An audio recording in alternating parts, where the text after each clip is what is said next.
Can everybody hear me okay? Awesome. Thank you. All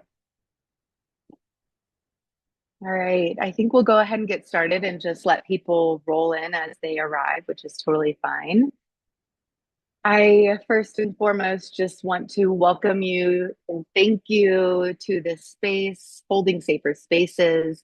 This will be an introduction to trauma-informed yoga with me, Ali Bolano, and Maggie here is my co-host. She's going to be helping just monitor the chat and make sure we have everything we need as we move forward today. So yeah, I'm just so thrilled to talk to you guys about one of my passions, which is yoga. And I guess that's two passions, trauma and yoga. I consider myself a student of both. So this is a compilation of really 14 years of study, probably even longer because it's been almost 20 since I went to school for psychology. So let's go ahead and get started. All right, so a little agenda for the day. We will start with a little bit of intro and we'll have you put these things in the chat. We would just love to get to know you a little bit better and see where you're calling in from. Um, any personal identifiers you want to share, whether that's your pronouns or what you do in the world, what your scope of work is, any way that you identify yourself to help us get to know you better is more than welcome. We'd love to just connect in that way. So let me make sure I can see everybody here. Looks like the chat's disabled. I know, I'm like, I just noticed that. Thank you. Okay, meeting group chat. Let me see if that helps. Ooh.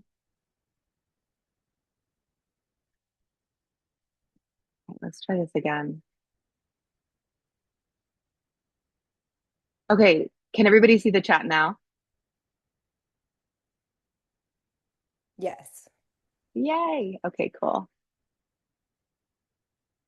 Yeah, so let's just go ahead and take a few moments to put your name in, where you're calling from, and any personal identifiers.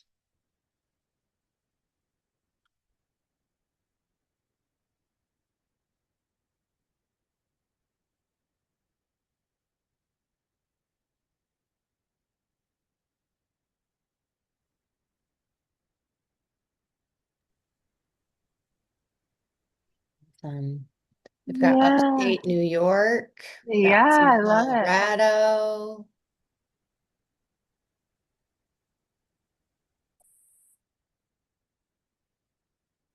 Awesome. I love seeing where everybody's from. Lots of Denver peeps, which I'm not surprised.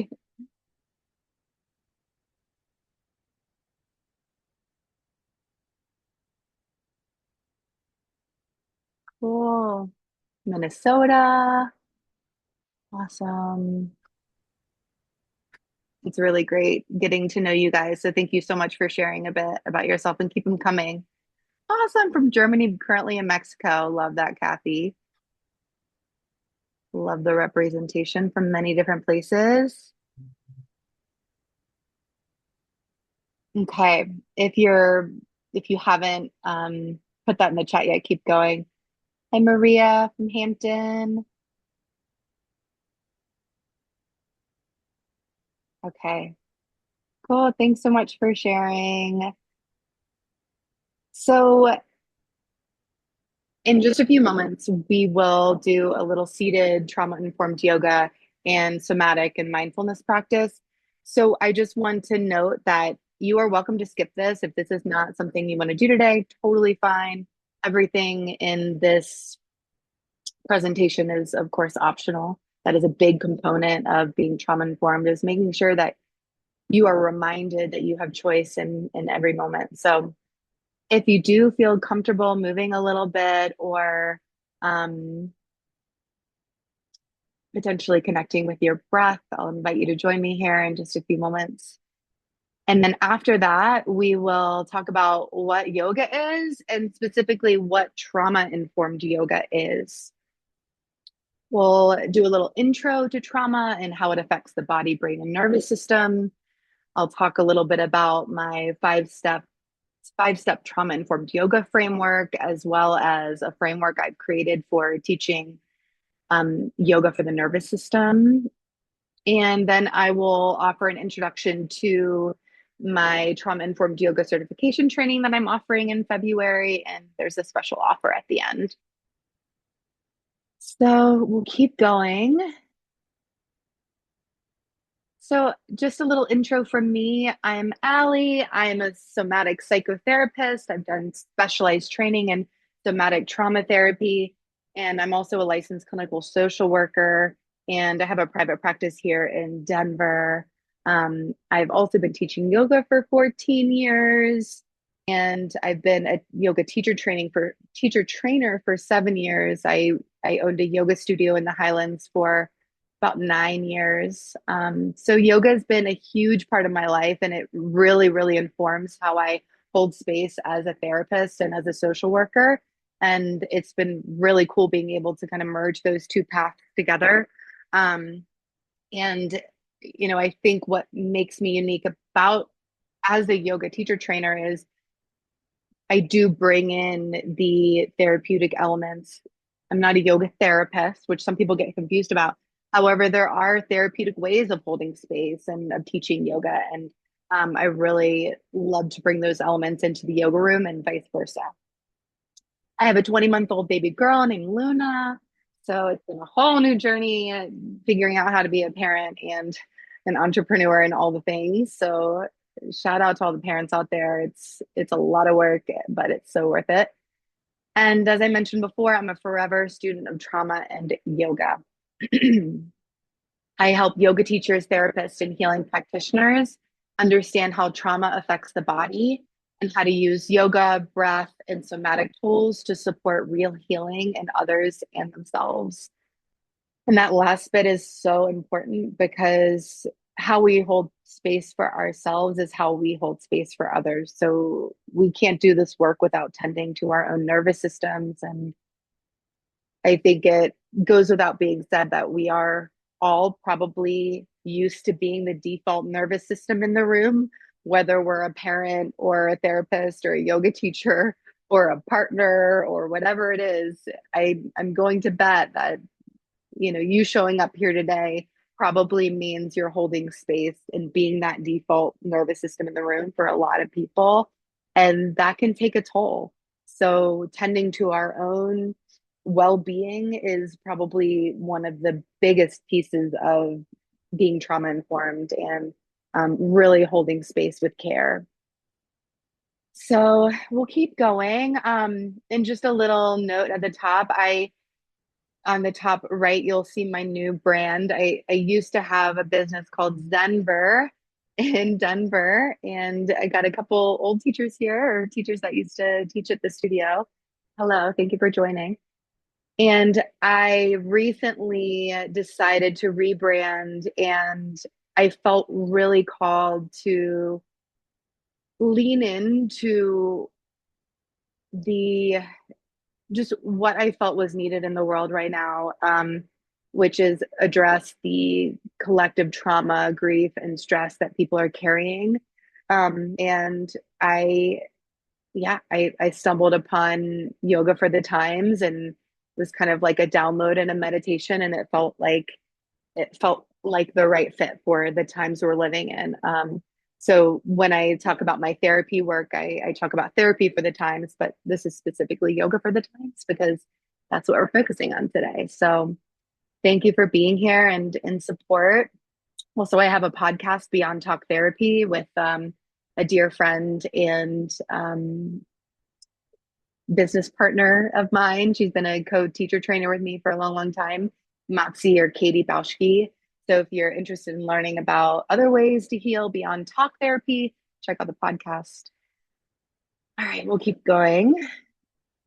Okay, my favorite part. So let's take a moment to move and breathe and connect together if that feels right for you today.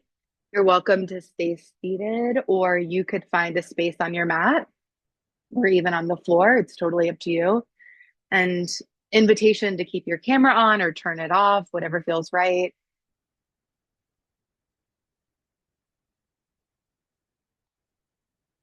And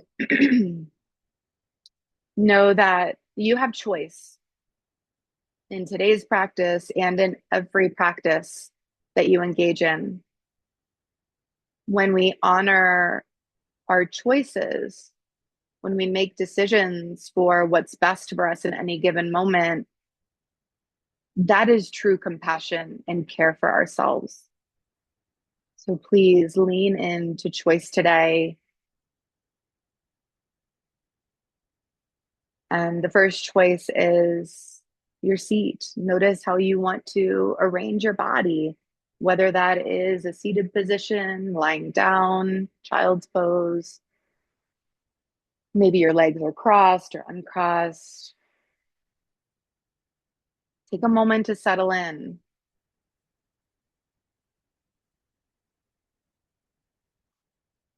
Notice if there are any wiggles or movements or swaying, any stretching that wants to happen right away.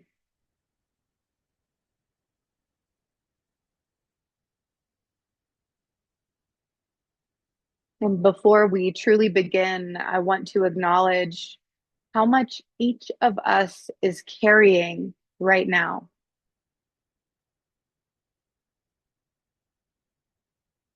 not just personally, but collectively.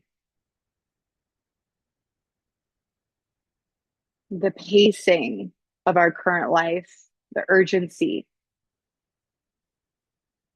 the uncertainty,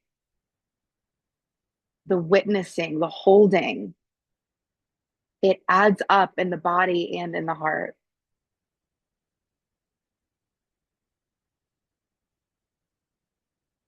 So if it feels supportive, take a moment to notice how you're being held here and now, whether that's by your chair, your mat, the ground beneath you, or even in this space together.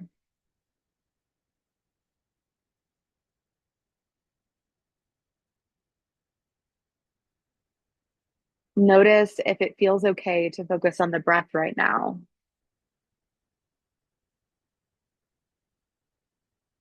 If it does, I invite you to allow the breath to become a little more full, a little more intentional,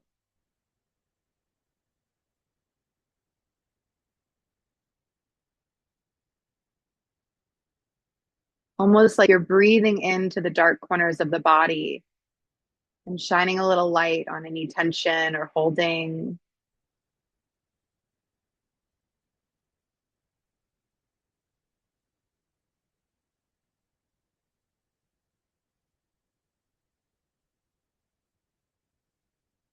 In this practice, we're not here to override what's present, but to tend to it, to tend to your energy, your heart, to notice what's been asked of you lately and what may not have had space to land yet, or perhaps what you can put aside for now.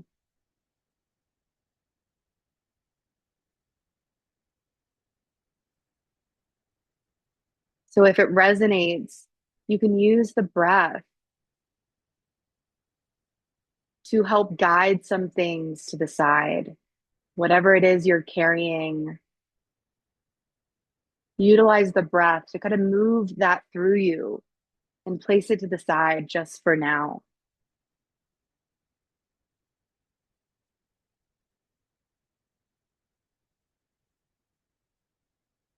And then notice if it might feel right to place a hand somewhere that feels meaningful, whether it's over the heart, the belly, or anywhere that's asking for care or tenderness. Or you may choose no touch at all. That's okay too.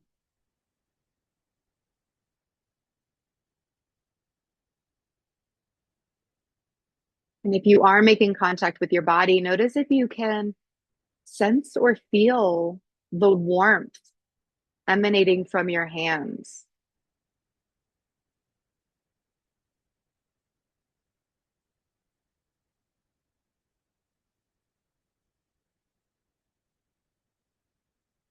And if this affirmation resonates, you can repeat it to yourself.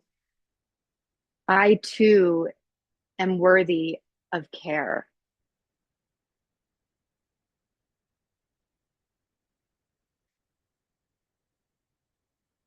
I too am worthy of care.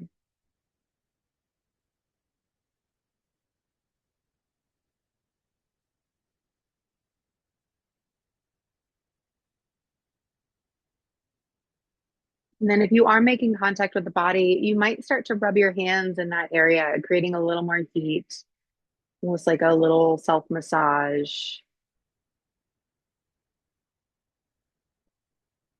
It's tuning into your own touch, maybe even a little squeeze of the arms or the shoulders or the belly.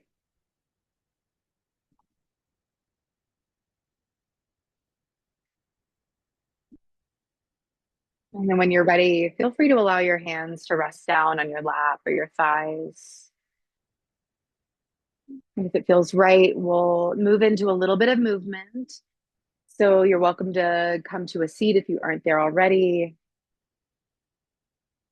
Let's start by reaching the arms up overhead, perhaps taking a big breath in, and then roll the wrists out.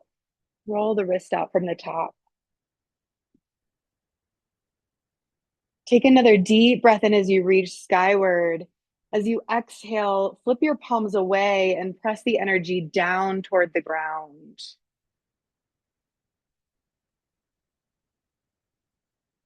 So bringing the arms all the way down towards your sides. We'll do that a couple times. So as you inhale, reach out and up, big stretch skyward. And as you exhale, flip the palms away and press the energy down as you bring the arms down, almost like you're reaching to the edge of your aura or your boundary bubble. As you inhale, reach all the way up. As you exhale, reclaim that space around your body, reclaiming your energy. This time, inhale, reach out and up. And as you exhale, twist to the right. So bring the left hand in front of you and the right hand behind you. Again, it's almost like we're reaching forward and back of our boundary space. As you inhale, reach back up to the sky, come back to center. As you exhale, twist to the left, right arm in front, left arm behind. Inhale, reach back up to the sky. And as you exhale, bring the palms through heart center, Anjali Mudra. Pausing just for a moment here.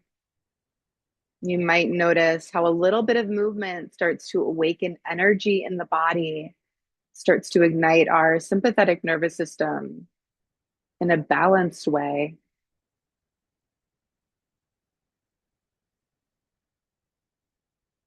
We can work into the wrists a little bit here.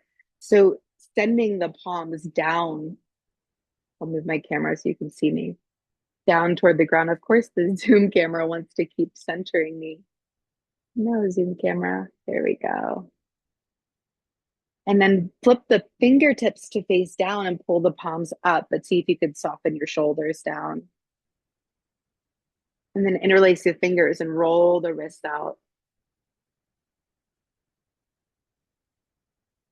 Maybe doing a figure eight type motion with one wrist high and then the other.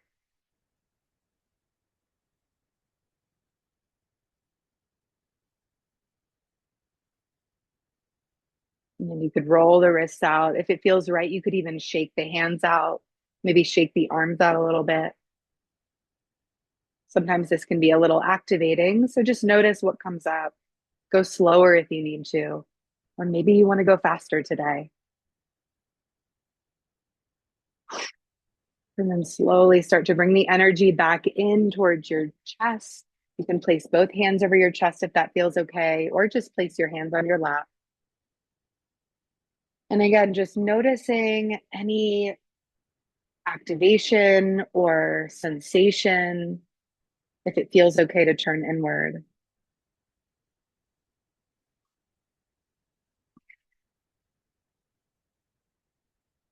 And then allow your arms to rest by your sides and gently tilt your chin towards your chest, feeling a stretch in the back of the neck. And then slowly lift your gaze up toward the sky, lifting your chin. One more time. This time, start to round your spine. You can even catch a hold of your knees for almost like cat pose, chin toward chest, rounding the spine backward. And as you inhale, lift your chest up and forward as you lift your gaze, almost like cow pose. We'll do this a few more times through. As you exhale, round your spine. And as you inhale, lift your chest. One more time through. Exhale, round the spine.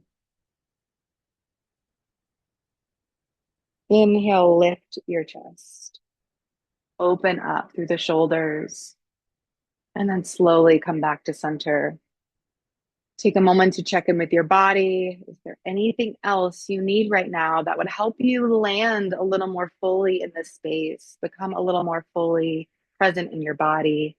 Explore that now.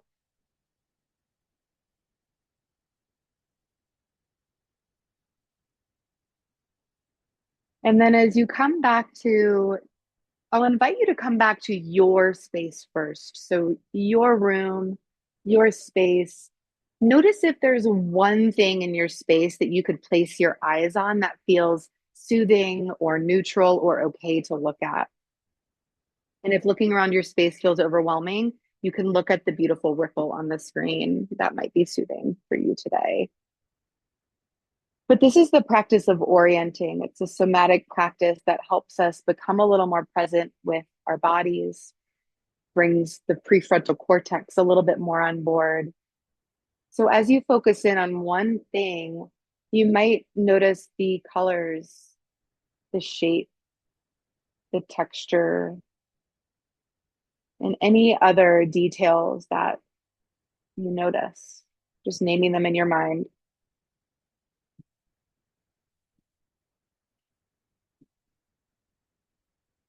And then as you're ready, slowly bring yourself back to our shared space. Thank you for joining me in that practice. I just want to note how the work you're doing in this world is so, so important. And just by being here, it's an act of love, not only for you, but for the community you serve. So thank you, thank you, thank you for being here and showing up and allowing this practice to ripple out into the world. Okay. So important to note that studying and talking about trauma can bring up certain emotions, sensations, memories, or triggers. Take care of yourself during this short time we have together. Listen to your body and make choices as needed. Do what you need to do in the moment to feel resourced. And we'll take a couple breaks along the way just to check in and see how everybody's feeling. So, I believe there is a better way to hold space as a yoga teacher, a therapist, or healing practitioner, and that's by honoring a person's lived experience and providing a thoughtful container of relative safety and tenderness. And as I mentioned before, I truly believe we're living through unprecedented times. This is why yoga and nervous system techniques must be trauma informed to meet people where they truly are. Because as we do that, we're working in a way that attunes ourselves to the body's signals, to our own and those that are in front of us. We're able to honor their nervous systems in the room and allow healing to unfold from the inside out. And I truly believe that when we hold space from a trauma informed lens, we can help people's nervous systems soften just by being in your presence. So let's make sure you're in the right place. So you want to teach yoga, movement, or mindfulness, or somatics in a trauma informed way, but you're not sure how to do that ethically, or it feels overwhelming and intimidating to even know where to start. You want to make a deeper impact and respond meaningfully to the collective stress and overwhelm so many people are carrying. You might support people through the body or through their emotional states, but you might not feel confident working with nervous system dysregulation in real time. You might be craving the ability to confidently work one on one, helping people find nervous system balance through yoga, breath, and somatic practices. And ultimately, you want to practice that feels aligned, ethical, and sustainable, and you're ready to make that a reality. So thank you so much for being here. And this is kind of a precursor to the trauma informed yoga certification course that starts February 4th. I'll talk a little more about that, but at the end with a special offer.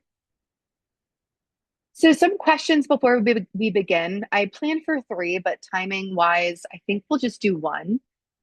So, I'll offer one question. Share one or two words in the chat if you'd like. These are entirely optional, and passing is welcome. And this is an effort to connect. So, connection is the energy that exists between people when they feel seen, heard, and valued. Brene Brown. So, let's talk about one really important resource in your life right now that helps you come back to balance. So, how I define resource is something that brings us back to neutral, brings us back to balance. If we're feeling maybe dysregulated or kind of not like ourselves, what's one thing that helps you come back?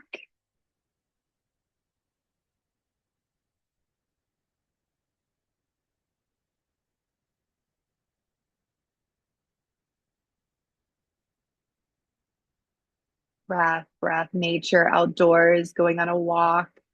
Oh, I love this. Humming, sports, intentional movement, silence. These are beautiful. Nature, gym, meditation, aromatherapy. Thank you so much for sharing these, y'all. It's just so important for us to reflect on our resources and also continue to um, it's almost like a dynamic living list. Like we have to be conscious of them. We have to reflect on them so that we can pull from them at any time when we need. Okay, we'll keep going. Thank you so much for sharing. Okay, so understanding yoga. So, what is yoga? Yoga comes from the Sanskrit word yuj, which means to yoke or to unite. At its heart, yoga is about relationship or union to your body, your breath, your inner world, and to something bigger than yourself. It includes ethical living, self reflection, breath, meditation, and embodied practice. It's not just about postures. And trauma informed yoga really, a big piece of this is honoring yoga's roots by understanding the totality of the practice. And something to note is sometimes finding union to our body, our breath, and our inner world or something bigger gets stripped from us when we've experienced trauma. So it's slowly about coming back to relationship with all of these things through these pathways of yoga. And when we're, working with trauma or if we've experienced trauma, we have to move slow. We call this titration, little bits at a time. Um, but I believe that the whole practice of yoga is really the pathway, not just the postures. So, what is trauma informed yoga? Let's talk about what it's not first. So, it's not a replacement for therapy, or it's not a trauma processing system or approach. I really believe that yoga helps us to manage symptoms of trauma, which can help improve our quality of life. So I love it as a complement to trauma therapy, or even alongside trauma therapy in the therapy room. Um, yeah, it's just so important to note that we're not offering therapy or trauma processing when we're offering trauma informed yoga. It's not something that only happens in clinical or therapeutic sessions. And it's not just for people with obvious trauma histories. This is for public settings and clinical or therapeutic settings. And it's for everybody. I mean, we're living in hard times right now. People are carrying more than ever, not to mention the consumption overload that's happening with our brains every morning. We're consuming so much. So really we want to be mindful of the dysregulation in the room, and that is part of trauma informed yoga. So I feel like this is a big myth to unpack. It's not about being calm all the time. It's not about removing discomfort. It's about connecting to discomfort and widening our ability to sit with it and to be able to transmute it. So yeah, not about forcing a calm state. It's about really honoring all states of being and being able to tolerate those states in a grounded, resourced way. It's not applicable only to asana or movement or somatic practices, which means of the body. It includes the entirety of yoga. It's not a checklist or set of rigid rules to follow. Let's talk about what it is. Trauma informed yoga is rooted in an understanding of how trauma and stress live in the nervous system, focused on supporting safety, agency, and nervous system regulation.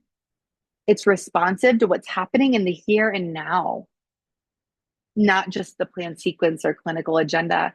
And I really think that to be able to be present with what's happening in the here and now, we have to get in touch with our somatic experience, our bodily experiences, our mental experiences.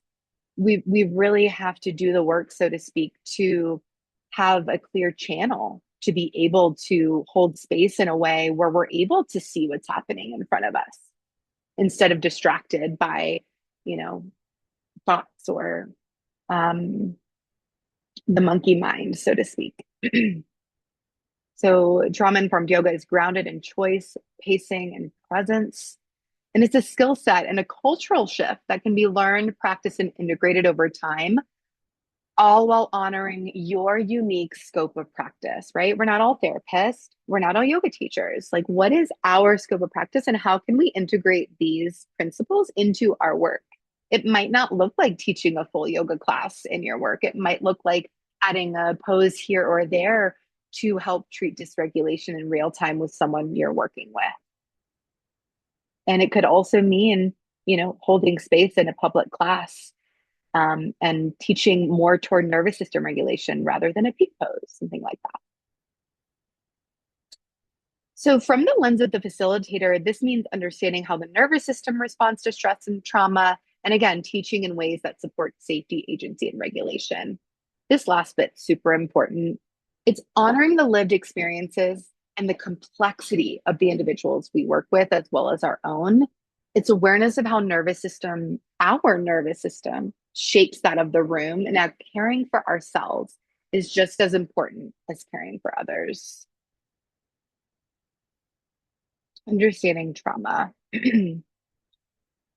Before we move into this, I mentioned before, take care of yourself. This can be activating content. So take a break if you need to. I'll check in after a couple slides and see how everybody's doing. But just know that, you know, nothing's wrong with you if anything comes up and you're feeling a certain way.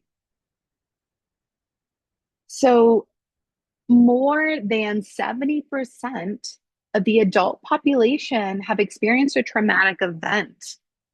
I honestly believe this number is probably higher. This is from the National Council of Mental Being, which used to be the National Council for Behavioral Health. And the most recent statistic was from 2022. This is based on the early childhood experiences scales. So this also is reflecting a traumatic event.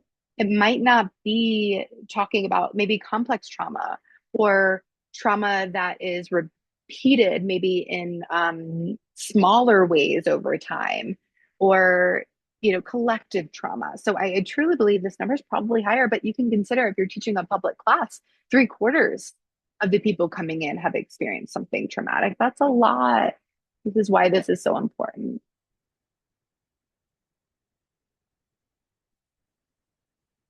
So, trauma is what happens in the body and the nervous system when an experience overwhelms our capacity to cope.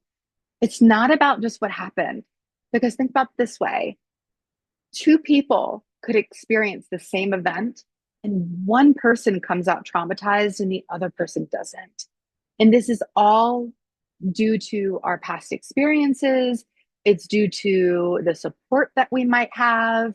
It's due to so many reasons. So it's really about how our personal nervous system adapted in that moment, um, or how much that experience overwhelms our capacity. And trauma isn't just an acute event like a car accident or something like that.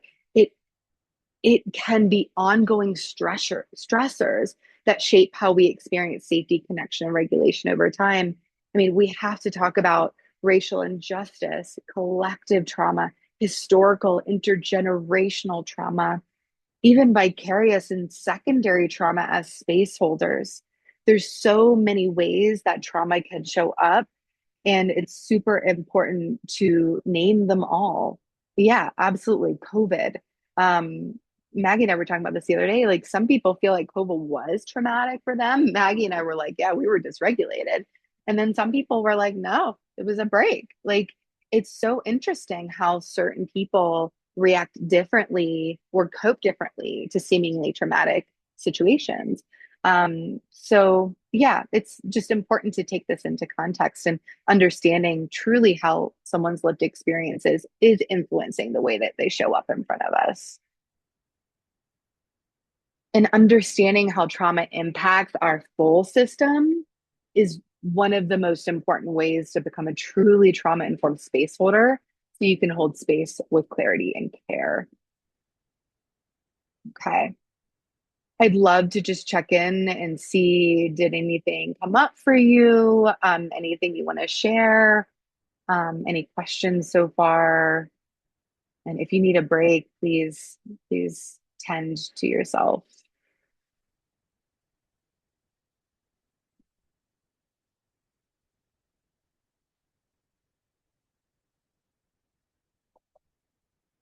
Okay. If questions pop up along the way, please share them in the chat. Okay. So let's talk about the ways trauma impacts the body. Um, Nervous system dysregulation. We talk about this a lot. I feel like these are buzzwords right now. Um, chronic fight or flight, freeze or shut down. And there's other actually functions of the nervous system, which we'll get into later, but these are the ones that typically pop up when we're, functioning in a dysregulated state. And often we can cycle through those specific states. They're not always constant. Um, it reduces vagal tone. The vagus nerve, you can see in this picture on the left. On the left, I love this image here. The vagus nerve is that nerve that runs all the way down from the brainstem, all the way down into the gut. So, we can think of the nervous system stems from the amygdala, which is the alarm center in the brain, which is that very bottom portion of the brain.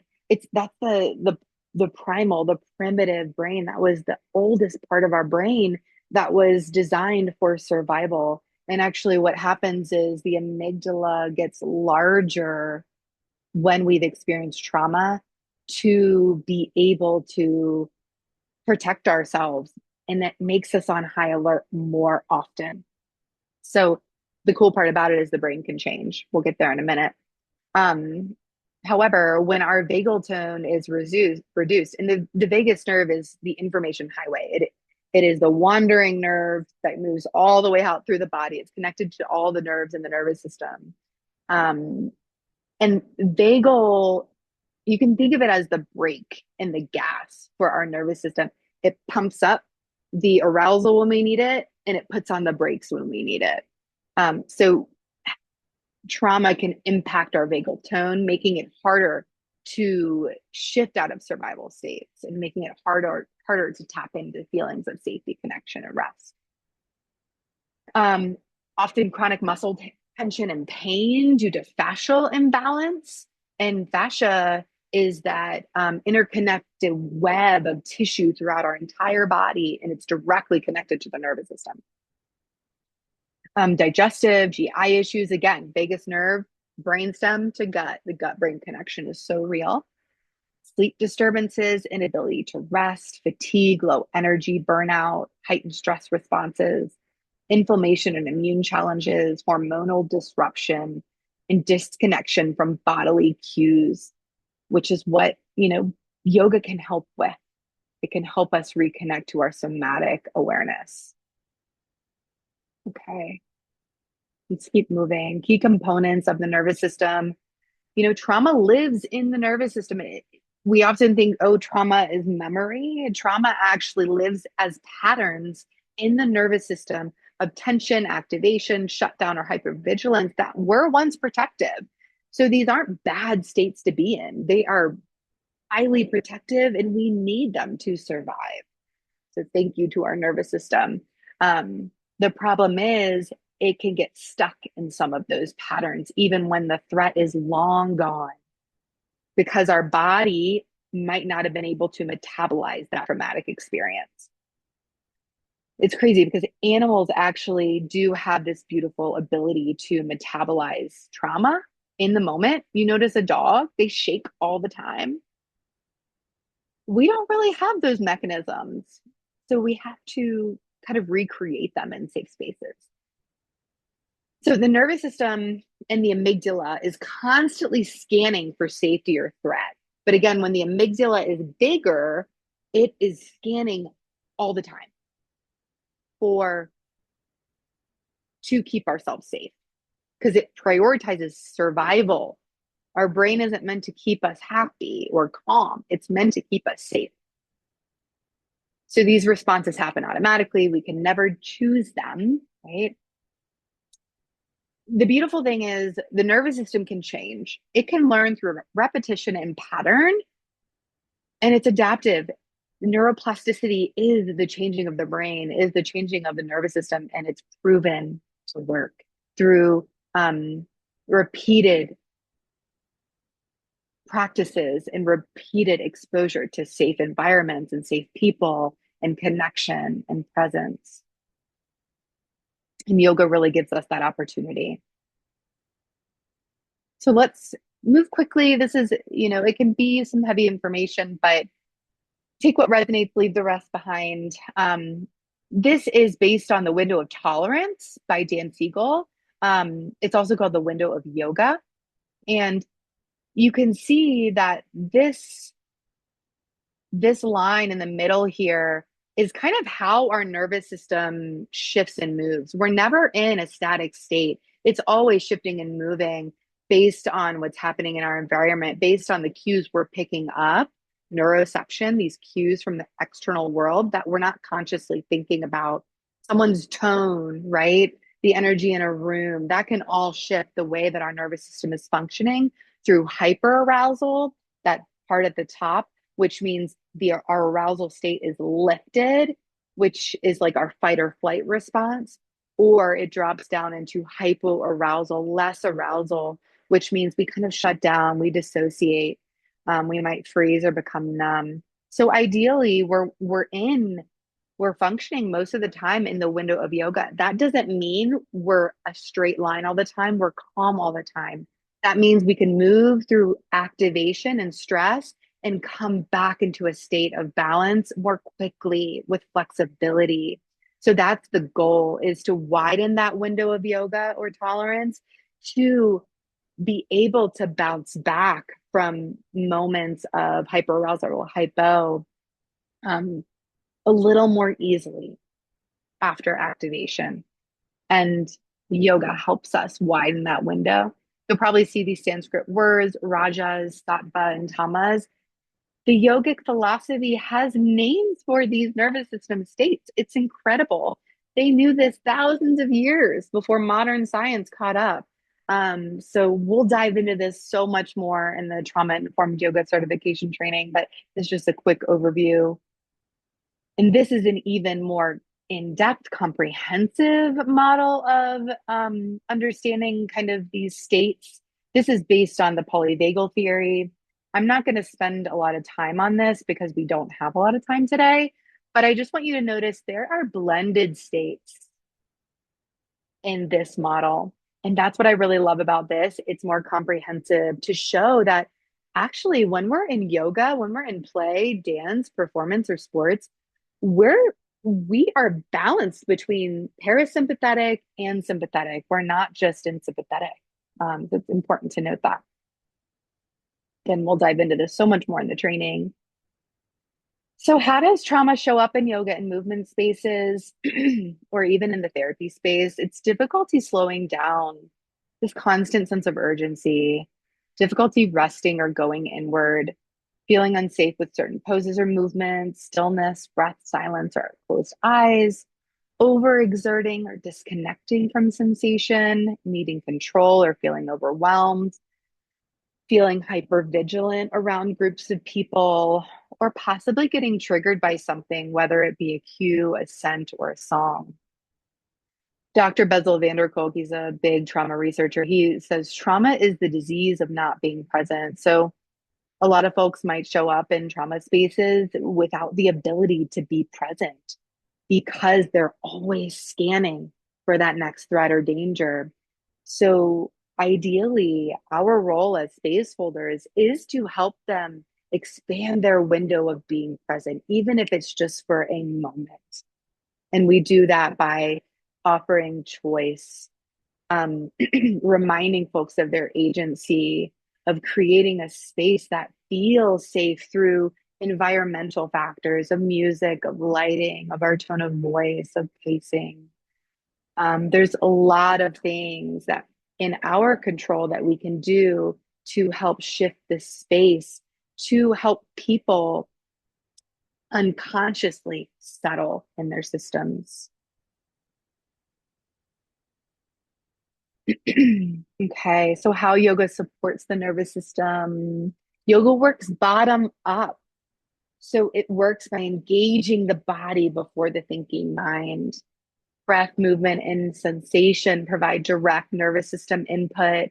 Repetition and rhythm help create predictability and safety. That's where your sequencing comes in. Sometimes teaching a similar sequence is the most supportive thing you can do instead of changing it up every time.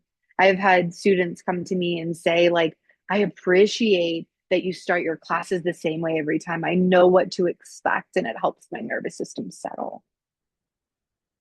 So we're also building somatic awareness, this awareness of our body sensations through interoception, through helping people connect to where do you feel that stretch in your body. And it's a lot of shifting our cueing toward what's the word I'm looking for? Invitational cueing, yes, but I guess just interoceptive cueing where we're we're asking people, what are you noticing right now in your leg, in your front leg as you come into this pose, things like that to help them tune in to those sensations. Choice and pacing support agency. And of course, as we talked, your presence, your pacing, and your nervous system help co regulate the space. And that's why it's so important in this work to take care of ourselves. So important. Easier said than done, I know. But if you take away one thing from this, I hope it's that. I really hope it's that. So this is a 5-step framework I've created for teaching trauma-informed yoga. We've covered all these, but I'll just go through them quickly. Um, Honoring the practice in lineage and awareness. So not shying away from those deeper parts of the practice, not shying away from Sanskrit, and also being clear about what those terms mean so people don't feel like it goes over their head. So there's a balance in that, right? um, Honoring the cultural roots and the philosophical traditions. Those are super important. And actually, those can help guide us on the path toward union. So we have to honor the whole scope of the practice. Understanding trauma as a nervous system experience, recognizing how trauma lives in the body, and teaching from this lens shifts yoga from fixing to supporting regulation and choice and embodiment. Um, and then attuned presence and co-regulation. We talked about this. Your presence matters. Being warm and attuned matters. And rarely we do that by doing our own inner somatic work, which in the training, we will explore that. We're going to explore our inner landscape, our somatic landscape, so we can help other people do the same, right? We can't guide people where we haven't gone. um, Center agency, ethics, accessibility, empowering choice. We've talked about this. Offer accessible variations. Use touch mindfully or not at all, but definitely with consent, using consent cards or tokens. Super important because people might change their decision throughout class. If we ask them in the beginning to raise their hand if they want an assist or not throughout class, they might change their mind and might not have a way to communicate. So having something they can flip is an awesome way to do that. Staying clear about your scope of practice. That's the ethical piece. Very important. And then referring to or collaborating with mental health professionals. This expands the work that you can do out in the world. Sequencing for nervous system regulation. This is a big part of what I teach. And we'll talk about this in the next slide. So I designed this. It's another 5-step framework for teaching yoga for nervous system regulation. It's and also for fascia health, because the nervous system and the fascia are deeply intertwined, literally. um, so we are teaching classes and designing classes in a way that support nervous system balance and fascial health by honoring the body as an interconnected web, not isolated parts. That's why I really don't teach to a peak pose or to just one part of the body, because to create a balanced class, we have to teach to the whole body. And I've had feedback that people really appreciate that sequencing, um, because they feel the difference at the end. They feel how they can settle, their nervous system can settle by the end of the class through this particular structure of sequencing. And the cool thing about this is it doesn't have to be a 60-minute class.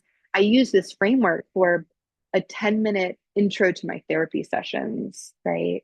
So, yeah, it's just a really cool way of orienting to how we teach yoga and the way we teach yoga.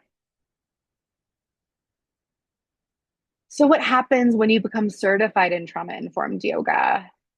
It means entering a space with attunement, noticing what's happening in your body so you can notice what's happening in others. And it's not about doing more, but it's about responding to what's present in the room. You guide from steadiness and knowledge instead of caution. You trust your presence and adapt in real time. And people feel grounded and seen when they work with you because you felt safe, right? People don't need to hear that this is a safe space. They need to feel that you're attuned with them. And that helps everything settle. And when the work is done, you don't leave depleted or second guessing. You leave resourced, clear, and quietly confident in how do you help the space. And that really is this big piece of um, doing our own work and exploring our own inner experience, so we can set energetic boundaries, so we can not hold what we can tell what's not ours, right?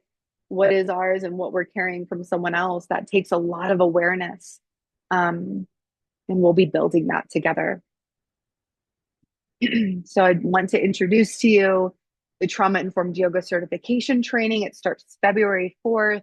It's a live online training for yoga teachers, therapists, and healing practitioners, also students or seekers. And it's just about 24 hours. It might end up being 25 hours, excuse me. It might end up being a little bit longer because there are some optional complimentary lectures that you can do. But let's move forward and I'll show you a little bit more about it. Um, and first, before we move forward, I do this work because I needed it myself. I experienced domestic abuse in my late teens, early 20s, and yoga helped, but not all spaces felt safe or supportive. So I really, I'm grounded in this work because I'm living it. And I hope that um, you will also resonate with this framework and it can help you and your students and the people that you serve. So by now you've seen that. If you want to embody all of these things that we talked about in the beginning, then this training is the answer. It's designed to help you make this a reality. So I'd be honored to have you join our next cohort to help you feel confident in your ability to offer yoga and somatic practices in ways that support nervous system regulation, offer safe choice-based practice, integrate somatic principles, hold space for people in distress with groundedness and care. And so you can build classes, one-on-one sessions and environments where people feel empowered, safe, and supportive. I think a cool part about this training is we are going to focus on one-on-one sessions and how to use assessments and how to build a nervous system based class for an individual based on the assessments, based on the information that you collect. And it's so cool working with people one-on-one so you can get that real-time feedback. You can see these shifts happening. So you can see the deeper impact you're making and also potential for financial increase through working one-on-one, which is like we all need. It's reciprocity in this work. Plus, you'll get the bonuses of the 5-step framework. You'll get sequencing for yoga for nervous system regulation. I'll offer scripts and sequences, the assessment and planning toolkit for one-on-one, and a 75-page trauma-informed training manual. So the nitty-gritty details, these are live virtual sessions on Zoom, Wednesdays from 9:30 a.m. to 11:30 a.m. Mountain Time, Mountain Standard Time, from February 4th to April 8th. All sessions are recorded for flexibility. If you can't attend all of them live, you can watch them back. The live component will be really important for the relational context and also for practicing. We'll be practicing together in these sessions. Also, if you can't attend live, I will be setting up small groups for people who want to practice outside of the session. There's also a self-paced video library, community space, and it's eligible for 25 hours of continuing education credits. I realize we only have 1 minute left, so we're almost there. Thanks for bearing with me. This was the original price of the training. However, I have a special offer for you for attending today. I am offering the entire program plus the bonuses for $825. If you want a cash flow friendly option, that's $275 for 3 monthly payments. And the special ends January 19th. A limited number of scholarships are available. If you're interested, please note that on the application. So the next steps are to submit your application using the form provided in the chat. Maggie just dropped that in there. I will be reviewing applications today, tomorrow, and Friday, and then again on Monday. And you'll have until Monday night to claim your discount. And the cohort will be open for registration until February 4th if you aren't able to register by then. So yeah, once your application is accepted, I'll send you an email with more information, and then you'll receive your welcome packet and instructions for the learning platform and the private community space where we can all connect together. We'd be honored to walk this sacred path with you. I truly have dedicated my life to this work, and I believe it's super important in these collective times we're living in. I want to thank you for being here, for your care, for the work you do to support others. You are so, so needed in this world. Please, please keep sharing your light. We need it right now. If you have one moment to kind of close together, maybe take a breath together, I'd love to just guide us through a little closing. And actually, before we do that, I know some of you might have to pop off, but I want to just ask, what are your questions, if there are any in this moment? And if they pop up after the training, feel free to email Maggie, or you can email me personally from the email address that I sent all the links from.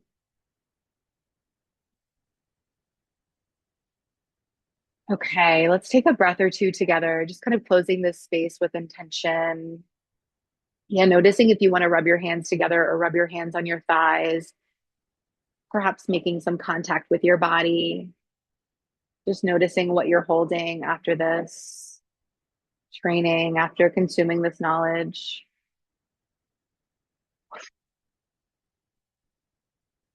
Once again, noticing if you can feel held by your chair, your mat, or even the space. And if it feels okay to focus on your breath, I'll invite you to consciously exhale and then take a breath in to whatever capacity feels right. And a big breath out, letting it go.